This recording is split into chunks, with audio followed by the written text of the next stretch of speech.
Subscribe to my channel and press the bell icon for latest updates.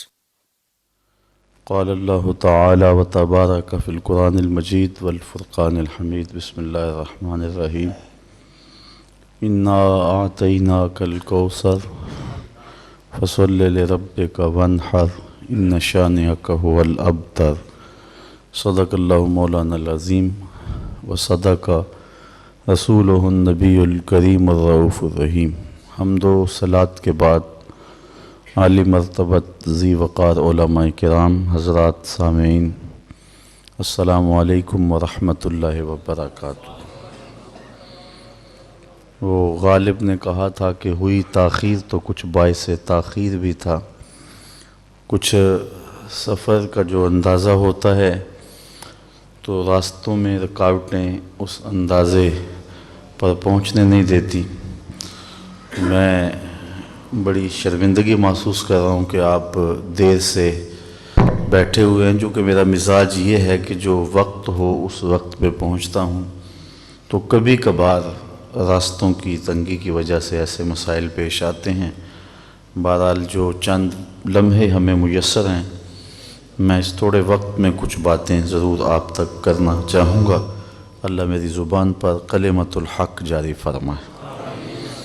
میں نے قرآن مجید کی ایک مختصر سورۃ الکوثر کی تلاوت آپ کے سامنے کرنے کا شرف پایا ہے۔ اس پر مفصل تو نہیں، تھوڑی سی گفتگو آپ کے سامنے رکھ پاؤں گا۔ اللہ تعالی میری زبان پر کلمۃ الحق جاری فرمائے۔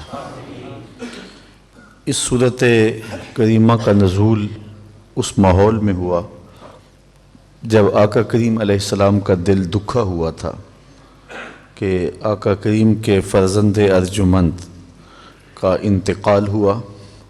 تو جب کسی کی اولاد فوت ہو جائے تو ہمارے گرے ہوئے معاشروں میں بھی یہ ہوتا ہے کہ لوگ کہتے ہیں کسی کی خوشی میں آپ رہ جائیں تو رہ جائیں، لیکن کسی کے غم میں ضرور شریک ہوں۔ لیکن وہ معاشرہ کتنا گرا ہوا معاشرہ تھا، اور وہ کیسے سنگ دل لوگ تھے کہ حضور علیہ السلام کے فرزند کے انتقال پر کوئی محبت کا جملہ کہنے کی بجائے، حضور علیہ السلام سے اظہار ہمدردی کرنے کی بجائے الٹا انہوں نے تان و تشنیع کے تیر چھوڑے، اور آس بن وائل نامی ایک شخص نے بڑی دریدہ دہنی کرتے ہوئے کہا کہ معاذ اللہ یہ ابتر ہو گئے ہیں، ان کی اولاد نرینہ نہیں رہی، بندے کا نام اولاد کے ساتھ باقی رہتا ہے تو اب ان کا نام کوئی نہیں لے گا، اور میرے 4 بیٹے ہیں اور کڑیل جوان ہیں، تو میرا نام باقی رہے گا، ان کا نام باقی نہیں رہے گا۔ تو حضور علیہ السلام آزردہ تھے، بیٹے کی جدائی کا صدمہ اور دکھ حضور کے سینے میں موجود تھا۔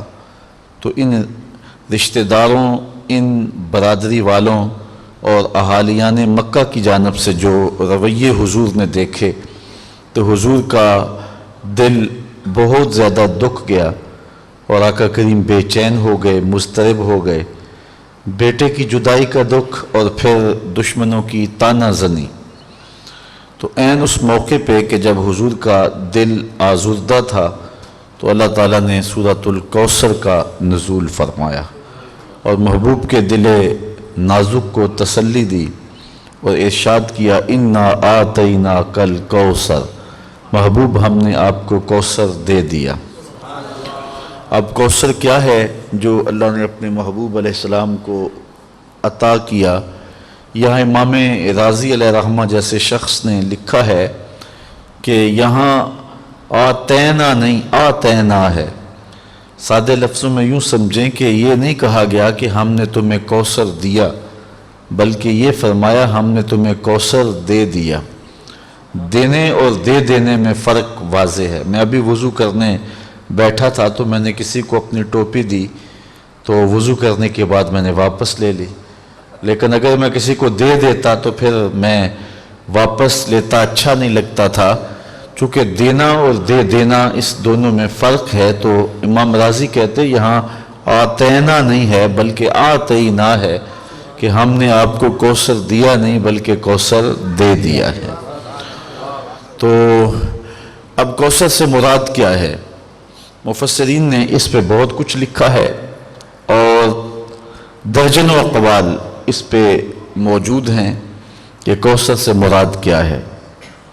بعض نے کہا کہ کوثر سے مراد نہر کوثر ہے اور یہ جنت کی خاص نہر ہے جو حضور کو خاص طور پہ ارزانی کی گئی، اور آقا کریم علیہ السلام کو معراج کی شب اس کا مشاہدہ بھی کروایا گیا۔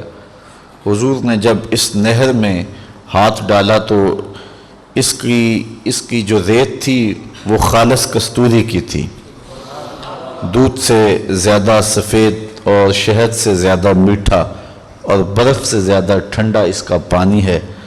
تو اس سے نہر کوثر مراد ہے جس کے اندر بختی اونٹوں کی گردنوں کے برابر پرندے تیرتے ہیں جو جنتیوں کی غذا بھی بنیں گے۔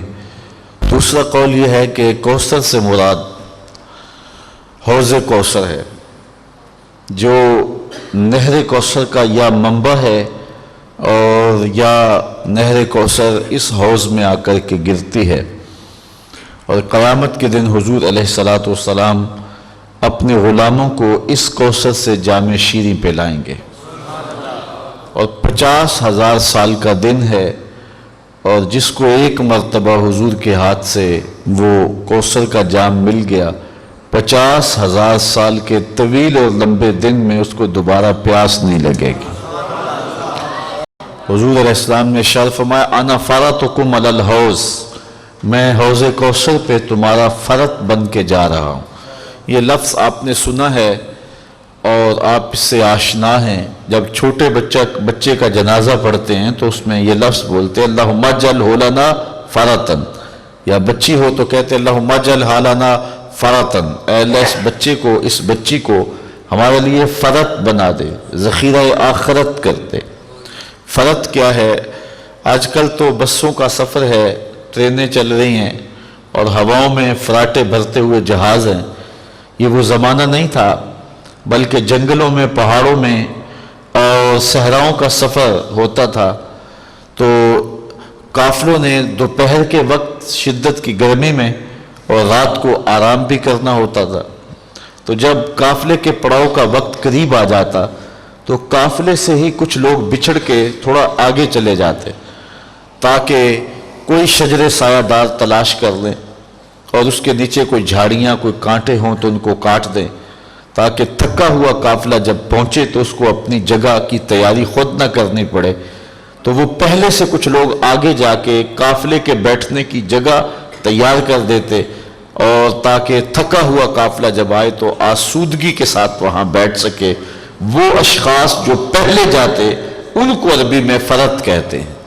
تو حضور نے ارشاد فرمایا انا فرطکم علی الحوض، میں پہلے اس لیے جا رہا ہوں کہ حوض کوثر کے جام تمہارے لیے بھر بھر کے رکھ دوں گا۔